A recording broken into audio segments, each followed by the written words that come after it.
Thanks for all being here. I'm impressed that you all came to learn how to do a root canal. I wouldn't find that interesting. And thank you, Gary, for giving us like the hardest topic ever to make interesting. But we're going to do our best to try to make this entertaining and fun. So my name is Jeremy Glaser. I'm a partner at Mintz Levin. I'm the co-chair of our emerging companies and venture capital practice. So what I do is I help companies raise money, I help companies buy companies, I help companies go public, and then we help companies get sold, which we turn you all into multi-millionaires, which is always our goal here.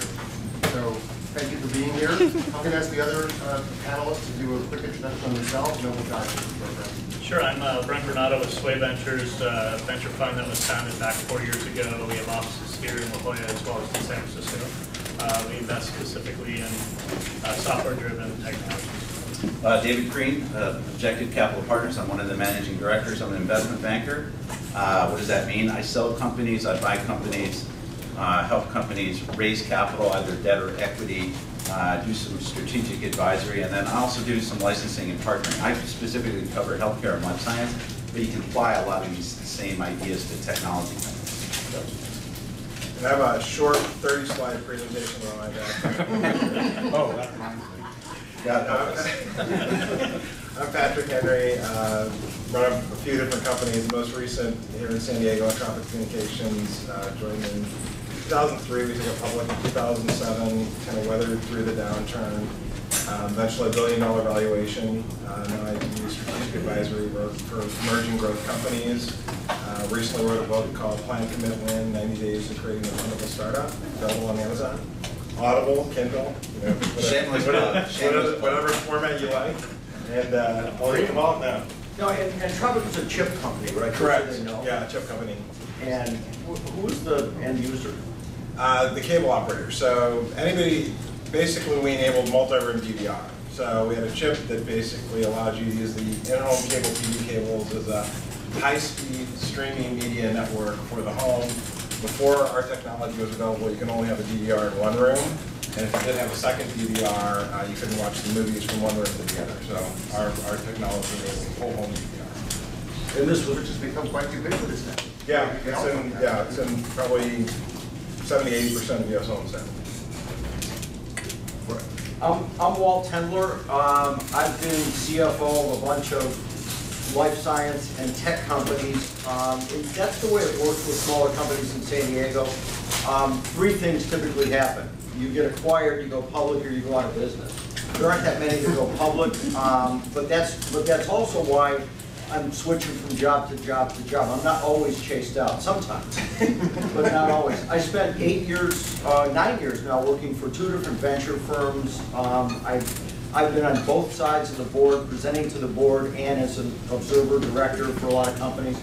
And I've drafted like 40 term sheets, which is not a normal skill set for the average CFO, because that was from the venture side. You know, we worked with Cooley at the time. That's where I first met Jeremy, was at Cooley. But you know, Cooley gave us a template, but for the terms that we wanted in the deal, participating preferred, you know, follow-on rights, all those kinds of things. We knew what we wanted at the early stage, and so it wasn't just the lawyers doing it; it was us setting the terms. Anyway, so that's so. I've seen this game before, and we'll try to explain to you why. I've seen a lot lately of young CEOs, really good with technology, really good with companies, and absolutely deserve to run their company, but they don't know what they don't know. And if you want to plan for success, and if you're successful, you want some infrastructure there and some understanding of what's somebody going to look for when you're raising an institutional round of money. What's somebody going to look for when they come to acquire you? You know, what should you look for if you want to make a small acquisition of a company? Sometimes, you know, you're tying an anchor to your leg and you don't know it. So these are the kinds of things where, as Jeremy says, it's hard to make it exciting, but as some of my fellow panelists will point out, it does get exciting in a bad way from time to time. So Walt, you did a great job already of like outlining, you know, where due diligence matters, all the different transactions that it may play into. Maybe Brent, just tell us a little bit about the cast of characters that are going to be involved in this process, because it can be quite large. Yeah, and there's generally a very large swath of individuals that are involved in this. And one thing that I would point out as we're starting off this diligence conversation is understanding that diligence starts the moment you meet the investor. or the buyer. In that case, I'm actually reading everything you're doing. I'm trying to figure out whether or not you actually know your business very well. That just comes with some general questions, and then we move down the pathway. But your pitch is the start of diligence, quite frankly, and if you get past that, then it gets deeper. The players can be as simple as lawyers, obviously, the investor yourself, CPAs can get involved, investment bankers. We have technical diligence folks that are involved as well, so on the engineering side, they'll come in and take a look at, basically look under the covers and see if what you built is relatively legitimate. It's sometimes hard to tell depending on the technology, but we'll do that. And that also is stage dependent, so if you're really early stage, it's a pretty easy look. If you're later stage, it certainly takes much longer and quite a bit more painful.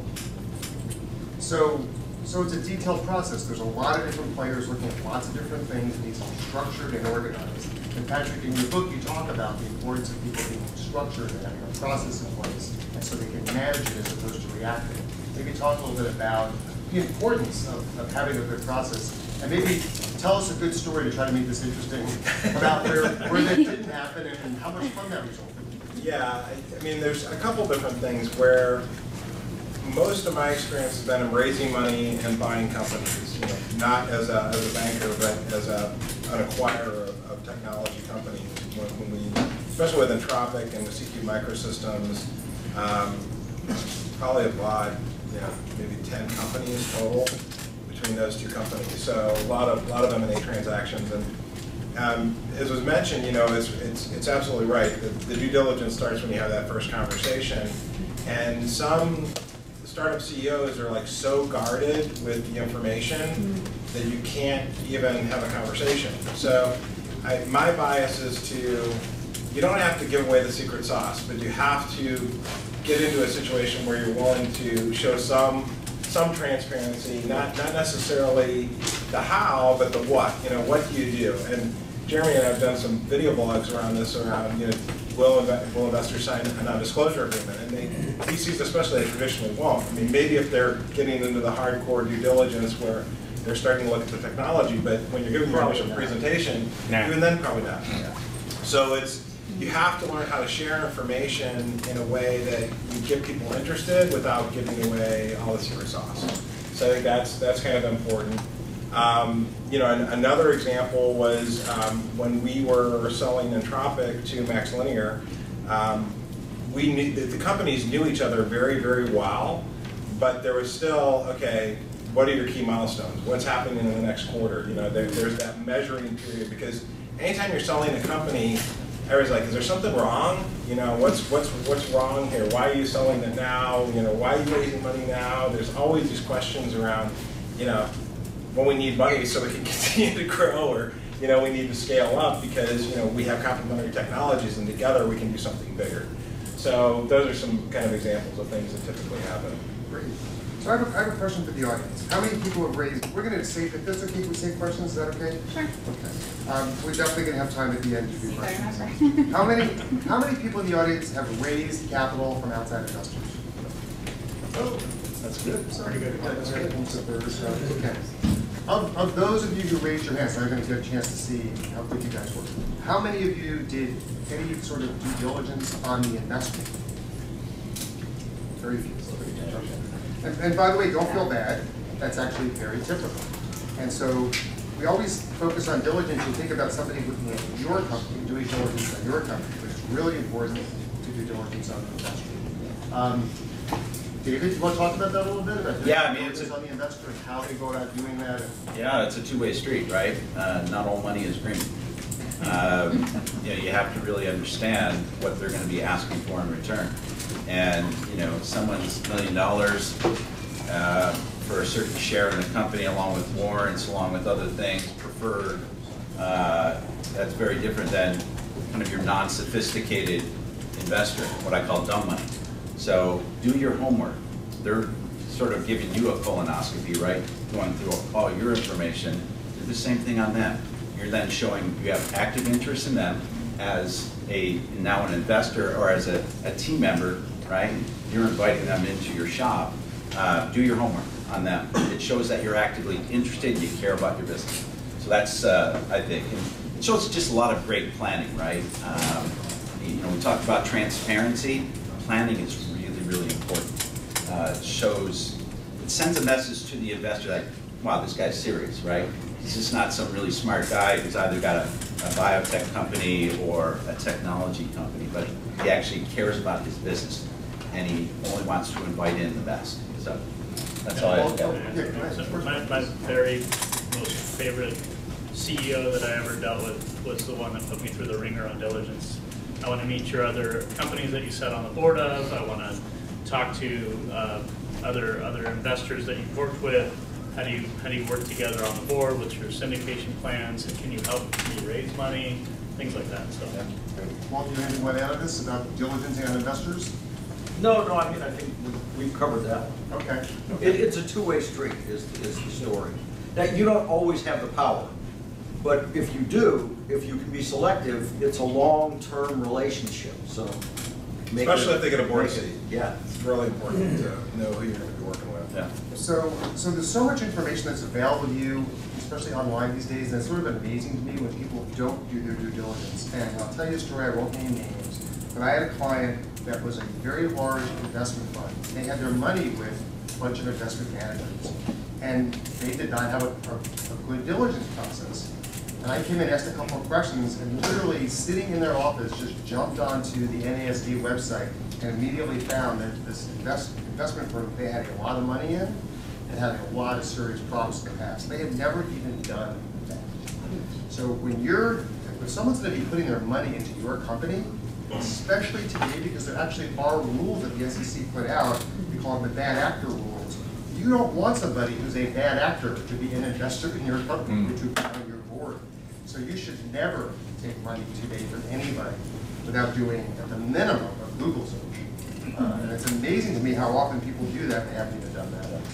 And I would extend that beyond just investing. You know, if you're going out and raising either equity or capital through debt financing, if you're talking about strategics, so if you want to do a deal with someone either in your space or in your industry, whether it's a licensing partnering deal or through M&A, do your diligence on them. Why is this the right product or the right technology for them? Is this what's in the best interest of your company and your shareholders to give it to, you know, company X? Or would it be more advantageous and better in terms of maximizing asset valuation to give it off to somebody else, right? Understand why you're reaching out to whoever you're reaching out to and understand what's in it for you, what's in it for them, right? So do your homework. So how many people in the audience are investors, angel investors? Okay, keep your hands up, only all the entrepreneurs to see them. Get to them after the meeting, okay?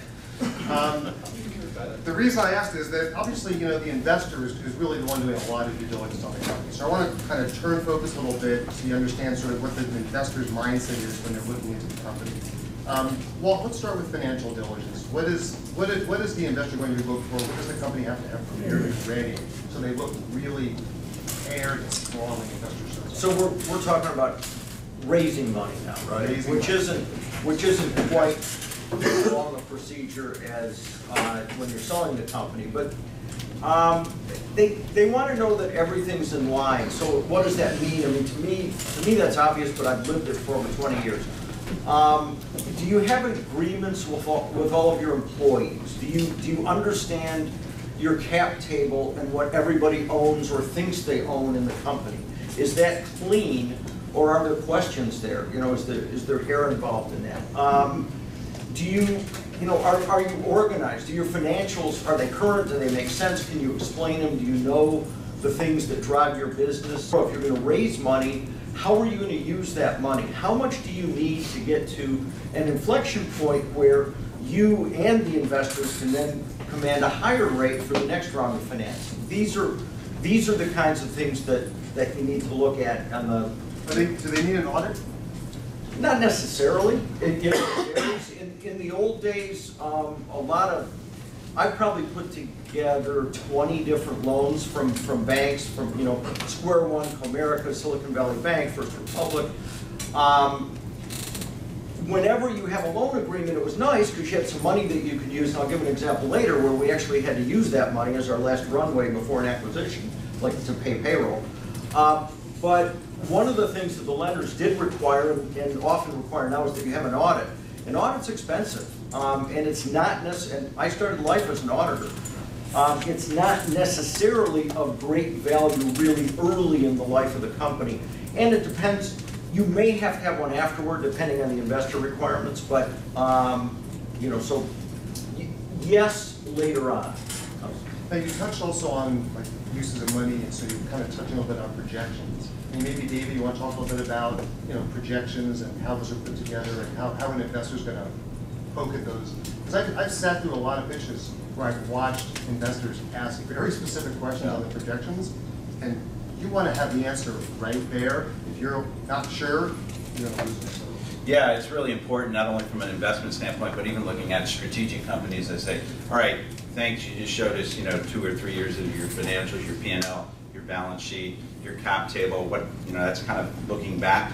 Now let's project looking forward, because that's going to start setting the table for valuation. And we'll get into this discussion about the pro forma.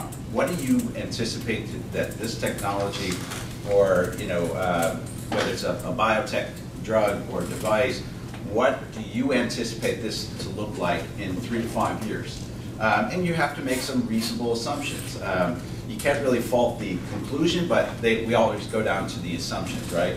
People are going to chip away at your assumptions. How can you tell me that you're going to get 30% market share? And, you know, like, get real, right? So do your homework, put forward a reasonable, you know, pro forma, probably out 3 years. You know, what does this look like? Looking at the competitive headwinds, right? That's really, really important, and it's an area that investors are going to chew up at. I can tell you VCs look at it constantly, right? They're going to go like, are you kidding me? You're telling me you're going to take this much market share? It just doesn't make sense. You got better technology out there, you know, maybe towards a specific niche that you're going after. Put forward a reasonable pro forma with solid assumptions, because we're gonna whack away at the assumptions. 9 times out of 10, when I'm representing a client, we're going out there and I'm selling the story, right? If I don't believe in it, I'm gonna have a really difficult time out there trying to sell your story.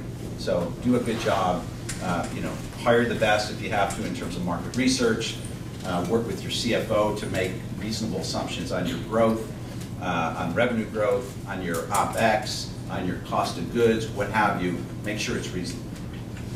Okay, so Patrick and Brent, I'm going to have Patrick, I'm going to have you play the role as investor, because I know you're also an investor, not only having run companies. So give us a little bit about what are the business issues that both of you look for? What do you sort of kicking the tires on so that our audience can be prepared for that? Yeah, it's interesting. So I want to piggyback on the comment about your cap table, really understanding who's in your cap table, how you designed it. If your law firm has designed it for you, you need to sit down and talk with them about that, because I'm going to sit there and have a conversation with you about, you know, who's on there, how did you figure out the conversion, just to know if you understand your business. The financial model as it relates, you know, we see 2 to 3 years. 3 years would be awesome. We don't really see the third year much anymore. But defensible assumptions are beyond critical based upon just how you're growing and basically what the market conditions are. Understanding the size of your market and the competitive nature that's in it. Seen too many recently, a lot of companies that are just not aware of their surroundings. I've been in meetings and I know every one of you firmly believe that you're very different than what's out on the market. But if I ask you who your competitors are and you tell me no one, that's probably not good. As it gets into, when you get under the covers in the diligence, the things we're looking for is, now I'm going to look at your corporate governance and to see how you did your last round of financing, whether or not there were any out of the norm preferences, whether it be for liquidation or in relation to how you're protecting the rights of the Series A, we'll call it, or the Series C. Are there PIIAs, which are basically your intellectual property agreements locked up with your employees? Because frankly, I can't take the risk of knowing that you have a bunch of engineers working for you, but they haven't dedicated their IP to the company. That's a major issue. Yeah, just a quick underline that a million times. From the moment you form your company, every person that comes into your company, consultant, employee, has to sign on this. And if you don't, going to get them and filling in the gaps doesn't make them. And VCs will require it. Planning what again? They're called Proprietary information and inventions agreement, and basically where they're saying that everything I'm doing here belongs to the company. I don't get to walk away with my technology. You can imagine, really important for VCs, to any investor, to know the technology belongs to the company. Can you say that one more time? What you called that? Proprietary information and inventions agreement. I think in relation to that as well as advisors too, right? That they sometimes get left out of the scope, and the reality is there's some value that's being brought to the table by them as well, so you want to lock them up.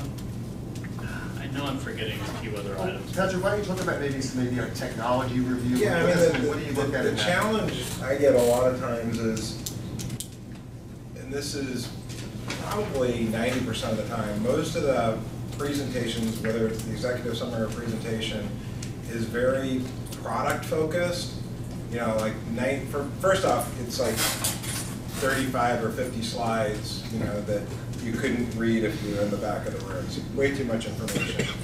You know, a good investor presentation is 10 slides, 12 slides, you know, and the rest is you talk about. And when you get into detailed due diligence, you know, you have a cap table, you have your financials, you know, that's supplementary to the presentation, and executive summary should be 1 page.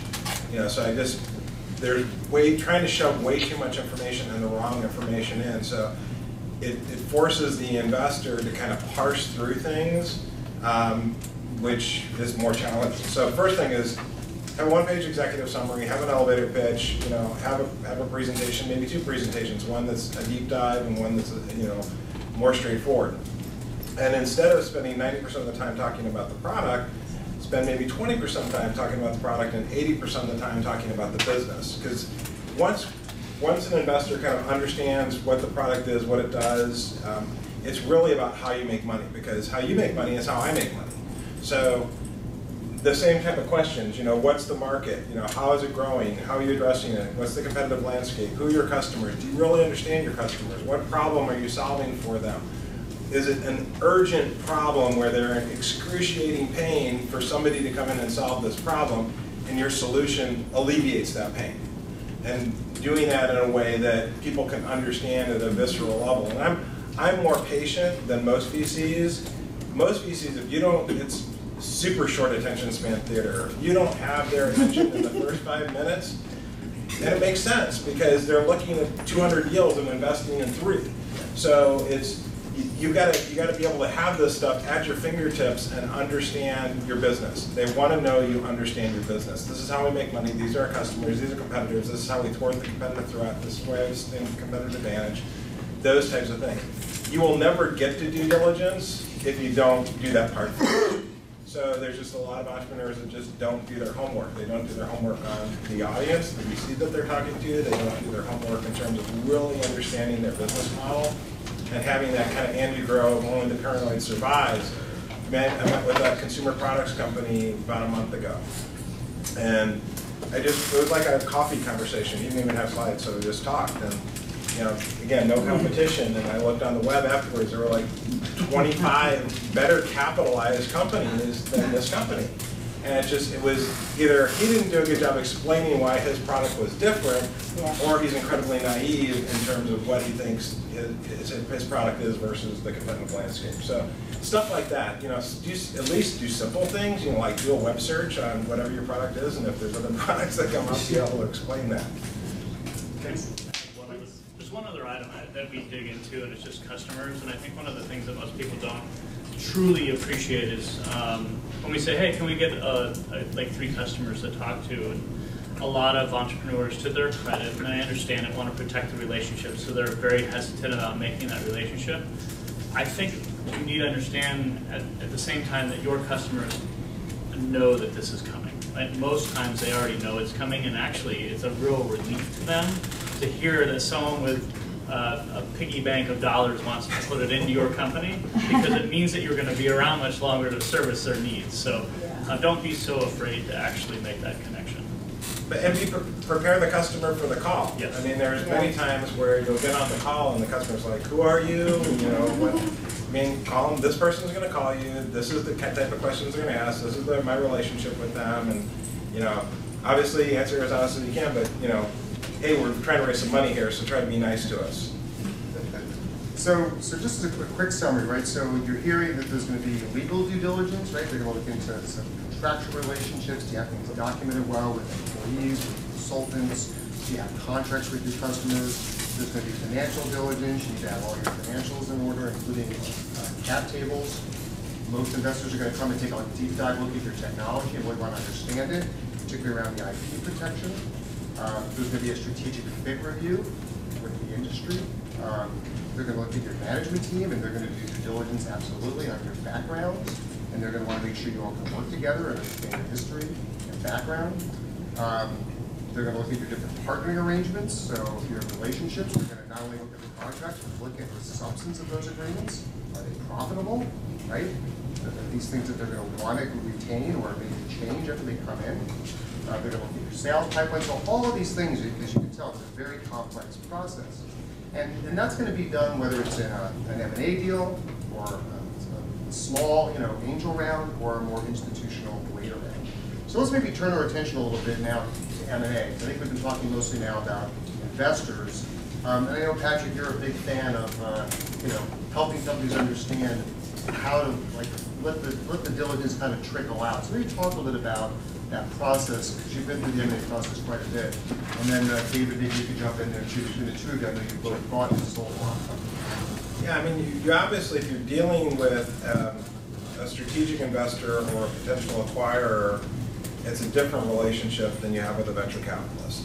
So you absolutely should have a non-disclosure agreement. And, Jeremy, I've talked about this before, you do not sign a form NDA from a large company without reviewing it, because they can put things in there like residual knowledge. So even if you write something down, but they didn't write something down and they remember what you said, it doesn't fall under the NDA. So having a good attorney that helps you review that stuff, and sometimes you have to sign stuff that you don't want. You don't always get everything you want. And that means you have to be more cautious about how you talk about things. But you can talk a lot about the why and the what without the how to get people interested, and that gets to the market, that gets to the business opportunity. This is what we do, and these are our customers, and this is the problem we're solving. They're like, well, how do you do that exact thing? Well, we'll get to that, we'll get closer. So, but you've got to share some information, but you should absolutely do it on the context of an NDA. But even if you have an NDA, still be careful about what you share with somebody that's a potential competitor, because they're ripping you off, but they're doing it legally. And I see big companies do this all the time. They'll get on an advisory board, or they'll get as a board observer seat. And they're basically just collecting information to see if this is a market they want to get in, not necessarily to buy you, but just to say, okay, we can duplicate this ourselves. So at the same time, you can't be like the one CEO I was talking about earlier, that when we tried to do a deal with her for 2 years, and every time we met, it was just like they were holding the information so close. I'm like, can you share a little bit about your roadmap and kind of where you're going? And there was just no ability to engage. So you've got to kind of walk a delicate line and say, okay, in order to get somebody interested, I've got to show them some information. And as you get deeper and deeper in the relationship and you get closer and it looks like there's the possibility that you could really be doing something with them, then you can share more information, and especially when you get into serious due diligence. But there's two types of NDAs, and Jeremy can talk to this more. I mean, one is kind of that general NDA, but then when you actually get into due diligence, and there's a special NDA around that, around not recruiting each other's employees and doing stuff like that, because that's another thing. They can just come in and suck the brain trust out of your company. Well, these are the 3 guys or gals that are amazing, so we're just going to hire them and get out the company. I've seen that happen before too. So you got to be careful on how you share that information too. Yeah, so I think again, just really, really important point, right? Just because you sign an NDA with a potential acquirer, especially if they're a potential competitor, doesn't mean they immediately get access to everything in your company. And they're going to ask for it, and they're going to try to get it. And you have every right to tell them, no, this is what we're going to talk about right now. Oh, I know you need to see my gross profit margin. I know you'll need to see that down the road, right? We're going to get that later on down the road. And really just start, like I call it, trickle out the information, obviously enough so that they don't walk away if you want your deal. But David, maybe... Yeah, I mean, when I start thinking about M&A, I have sort of two mindsets there. One is with private equity firms or VCs where I might take a different approach. But if I'm talking about strategics, I like to sit down with the management team and say, all right, tell me about your technology. What is really truly proprietary here? What is a trade secret? What don't I want to give away to a close competitor, right? So I'm going to say, hey, it's a Coca-Cola formula. It's something to do with the manufacturing. Something that you do that's truly, truly proprietary that no one else knows, right? I'm going to withhold that information. I'm going to be transparent, but I'm not going to, you know, I typically go out in a very, very structured process. I'll go out to 200 buyers all at once and try to get under NDA, try to get them to a letter of intent, an LOI. I may not give that to everybody, that proprietary information, until I finally decide who gets the LOI. And then I'm going to give them access to that proprietary, that trade secret, and I'm going to say, all right, you have 45 days to, you know, firm up your interest. And so now only one competitor has it, not 10, not 15, right? So that's the way investment bankers like to do it. Very, very disciplined, controlled process, and only give out that information to the final one. Very, very well-known molecule called Botox. I used to support that business, and we were doing a deal with 6 Japanese pharmas all at once, and I took all 6 to the end zone. And the day before, so this was on a Thursday, on a Friday, I finally signed the deal with GSK, and this was for the Japanese in the Chinese territories. But there's all that information, and I let it out to GSK after I decided the other 5 were out, and they fell out for diligence or clauses in the agreement that I just couldn't live with. But I gave away that final bit of information right then on Friday morning, and I said, you have 2 hours to take a look at it. They signed. The other 5 didn't ever see that information. So those are the types of techniques you can use, especially when you have a hot asset like you guys all do. And but watch out, you have to really control that process. With strategic, now that's strategic buyers. With PE, with VCs, you're going to have to, unfortunately, be very, very transparent. Many don't sign. I want to share the horror story though when we're still talking about strategic. Yeah. Because I've got the real horror story. Right? So I had a client, they were a med device company. They were in deep due diligence with a very large medical products company. You would know, and I will not tell you who it was. They were doing a deep dive on all the technology. It looked like the deal was going to go, and then the deal died. And lo and behold, within a relatively short period of time, this very large medical device manufacturer started producing a competitive identical product. And we had an NDA, and we even had patents. But guess what? Little teeny startup, right? How much does it cost to sue a great big behemoth medical device company for an NDA breach or for a patent infringement? Anybody have an idea? It's usually like $1 million, right? Even to get involved in patent litigation, right? They didn't have the money. And it was really hard to find anyone to take it on in contingency, and they were not able to. The company ended up going out of business. And big medical products manufacturing company closed the product. That's a real story. That can really happen. So what David and Patrick are sharing with you is really important. You've got to make sure you're only sharing the most important information when you really know you've got a deal. You can't take that risk. Because even the agreements, and unfortunately even patents sometimes, won't protect you because you can't afford to enforce them. And it's different around the world too. I mean, different countries, different cultures, intellectual property, very different. So this is a thing you have to be aware of, and you have to go into this stuff with your eyes open. Just the next level of the horror story. Two companies up in Foster City, where all the life sciences companies are, in discussions over lunch. They're in due diligence, and they went to lunch together. Founder talked a little bit freely. That evening, he got informed that a patent application had been filed by the guys on the other side because they picked up just enough from the free discussion to go, what a great idea. And they ran out, because they had the resources that day, they had a patent application filed. And he hadn't filed a provisional. On trade secret. It was just trade secret in the startup. Yeah, really, really dangerous. All right. Walt. So what we've talked about a lot is good, and it's kind of at the high level of, well, to fish, you need line and a rod, and there are fish, you need bait. I have fished. Let me tell you how this works from the inside of the company. Okay, so, because I'm in the weeds. I mean, that's how I did my career. So I was hired by a company called Personal Logic that had been funded by a really eclectic group of investors. And we had, you know, an early web application. It was a decision guide. You went on there if you wanted to get a dog or a car or go on a cruise, you could use it as a selector and figure out what was good for you. And the technology was really good. It was actually a really useful decision guide. Well, going in day one, they brought me in when they raised Series B. They had raised, I think, $7 million.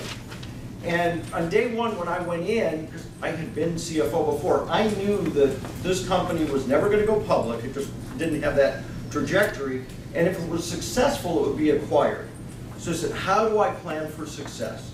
So the way I did from day one of going in there, I mean, really from right away, I said, okay, does everybody have an offer letter? Are the offer letters the same? Does everybody have a personnel file? Do we really know that you really didn't have Google to do background searches, but you know, are there any issues with personnel? What about contracts? What about employee agreements? How about the benefits package? Is everything the same? Is everybody playing on the same level field, which is law in California, that you know the CEO can't have one package with a small company, and you know the other employees have another package. So are all these things in order? And so I'm doing this every day during my job. Is you know the financials, they come out on time? Do they make sense? If I gave out financials from last year and this year, do they track? I mean, little things like that don't always work. But would somebody see a coherent picture of the company if we had to do due diligence? Well, lo and behold, we go along. We've got a whopping $500,000 in income 2 years later, and 37 people in the company. That's not exactly break even.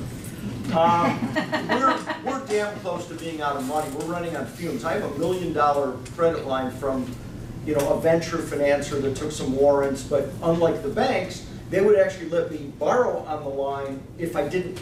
Banks will loan you $1 million if you keep $1 million in their bank. You know, I talked to so many bankers, you're not loaning me money, that's insane. Well, I got $1 million from a venture financer, reasonable. We were down to our last like $50,000 in our last payroll, and AOL came in with an offer over Memorial Day weekend. And AOL comes in, they were acquisition hungry, they had a team. They come in to do work, they send a team in from I guess they were in, wherever they were in Virginia. Reston. They're Reston, Virginia. They come on here, they do it. I had everything in order, everything they wanted to see, the financing, the cap table, the employee agreements, every you know, who are the key people? That was a big part of the deal. Was they wanted like 9 people that would guarantee that they would stay for a year afterward, and that. So I had that all laid out. And it's like 4 days later, we go out to have drinks or whatever after they were done doing what they're doing, and they said, you know, this was the cleanest due diligence we've ever done. It's like everything was ready. And well, yeah, I didn't have money to make the next payroll. but I knew when I started that clean is better. That's how you want it set up. And I think with a lot of young companies now, they don't understand how important that can be. That if you can make payroll, you still can control the negotiation a little bit. As soon as you can't make payroll, like, oh, AOL, can you loan us $100,000 to make it the next week? Your negotiating leverage is gone. So from the inside, you want to make sure that somebody's taking care of, you know, planning for success. AOL made the acquisition. For our $500,000 a year company, we got AOL stock worth $30 million. And at the time, I was flabbergasted. It was before the go-go, you know, the start of the go-go internet days, and now, you know, you see it more often, but that was a big deal because, you know, AOL tripled, you know, in the next year, and we were locked up on that stock. But from being in the weeds, I just want to explain, you plan for success. It's like a lot of companies. You're an overnight success after, you know, 4 years of hard work or 2 years of hard work. The same thing goes for a clean company. You're clean for due diligence when you plan for it for 2 years. Really quickly, Has anybody here, I just love the fact this up. Can anybody recognize this? Triangles of success.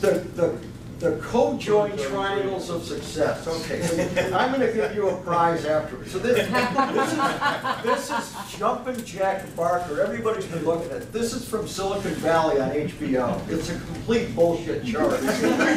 but this executive came in and that's his thing, and he's got it in his office.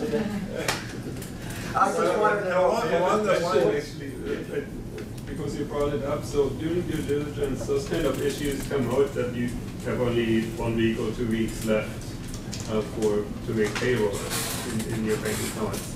Now, wouldn't they potentially acquire or use that information against you as a leverage point and basically say, well, you don't have much to go in here? Absolutely. Oh, yeah. Absolutely. Investors too, by the way, which is why we tell companies don't run out of money, right? Yeah. Make sure you're 6 months out. You don't want to get that close. Go out to market when you have money. Right? But we had deep-pocketed investors. What they didn't know was they didn't want to write another check. Along those lines, I mean, I've been in a situation where we were going to buy this company, and we went through the process of the proprietary invention agreements, and there were 3 contractors that had worked on a key project, and the company didn't own the intellectual property. So we passed, and we were ready to do the deal. And having that, when you start a company, unless it's like a dry cleaner or something that's like what we would call a lifestyle business, where you're going to grow a small to medium-sized business, you're not going to have an exit. You're basically going to have a cash flow business and great businesses. I mean, most of the economy is based on those kinds of businesses, but you don't go and raise outside capital for those. If you raise outside capital, the intent is to either sell the company or go public. And if you're going to do that, you have to have these things in place, or you're going to get to the point where you're ready to do a deal and something's going to blow up. And maybe you can recover, and maybe you can't. I mean, I came into a company that we had to sell. This is my second startup, and it was a train wreck. And Kleiner Perkins was in the deal, Connection was in the deal, and they're like, we don't want to put more money in. Can you sell this? I go, I don't know. So we cleaned it up the best we could and figured out things, but there was stuff missing. I mean, there were like 3 employees that didn't sign, agreements, and then there's offer letters that were never signed, and we're like going back, we're like chasing people down, trying to get people to sign stuff so we could sell this company. And fortunately, we were able to do it, but in many cases, as Jeremy said, you can't get that stuff done. So these are really great stories. They're kind of a really good lead-in, and we're at a time period now where it's actually so much easier than it's ever been to do this right and do it right from the beginning. So David, talk about data rooms. If you have the money, spend time on a data room, an electronic data room. It's a great way of engaging financial sponsors or investors. It's a great way of getting strategics involved, because now you're reaching across, either side of the Atlantic or on the other side of the Pacific. Everyone's looking at the same information. You're not having to send out, I got to send out my data package out, emails and bulking up your servers. Everything is in one place. You're managing it. Now I can control who sees what and what they hand. And that could actually That's track huge, everything, right? yeah. It tracks. Oh, Tom just touched this on this page. He sat on that document for 15 minutes, or he sat on it for 10 hours. Who else looked at it? It's got confidential stamped all over it. You can even limit the ability to print. I don't want people sitting there printing all my stuff, so I can control it. It's only by view only on the screen. Except there's smartphones you can take. Confidential written all over it. Exactly. So there's ways of doing that. I am a big fan of it. I think it's a great way of controlling the information. At the end of the day, I want you as the client or as the investment banker to control the information. I want it going through me. I want to know who's touching it, who's seeing it, right?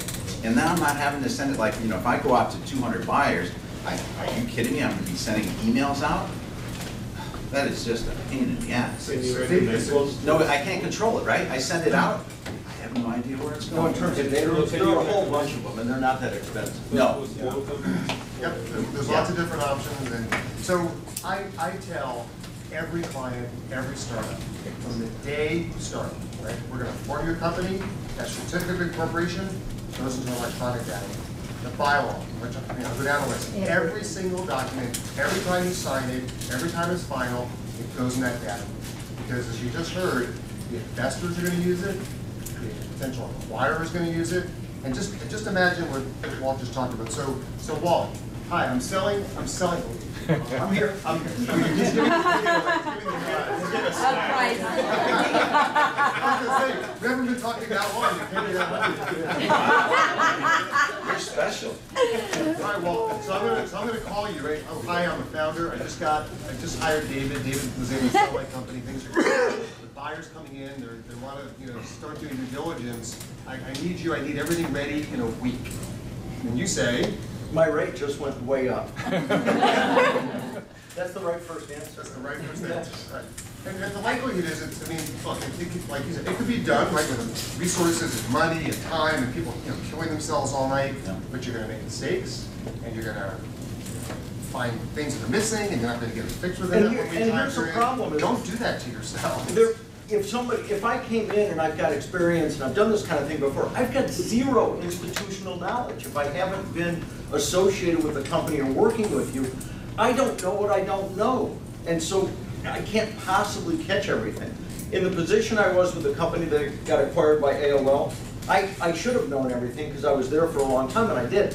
If you hire a consultant at the last minute, it's like, you're gonna, oh, can you put up this house in 2 weeks because I'm gonna have a party? And it doesn't quite work like that if you're building a house, even if you're an excellent home builder.